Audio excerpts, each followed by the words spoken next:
governor to add more occupational therapies.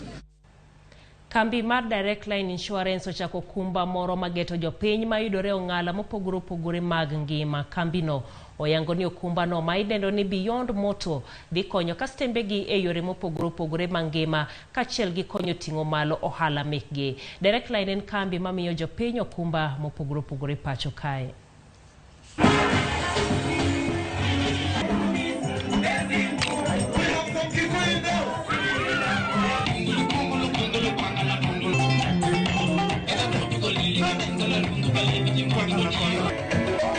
One of the big ambitions that we have is to become the most visible brand and innovative brand. We have been known as a company for the last 17 years to be a motor insurance company.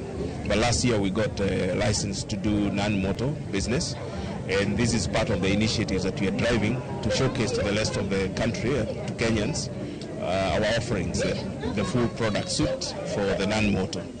And our rallying call is actually Do More. And we are telling the business community, the entrepreneurs out there, the industries, the manufacturers, everybody out there, that you can actually insure more than motor, your motor vehicle, with Directline. And that's why we say Do More. Directline has big ambitions to continue to partner with our customers. We've been known as very innovative. You saw what we did with BimaTap.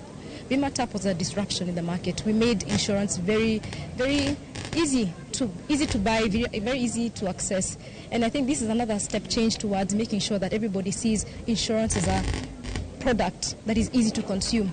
I think insurance for a long time has been seen as something very unreachable or not for the common mwananchi, but the way we've done it is we've brought it down to us, down to everybody, made it so consumable, easy to consume, easy to understand. I mean, if you look at the construct, home bima, biashara bima, binafsi bima, constructors bima, bima shule, I mean, who can't understand that?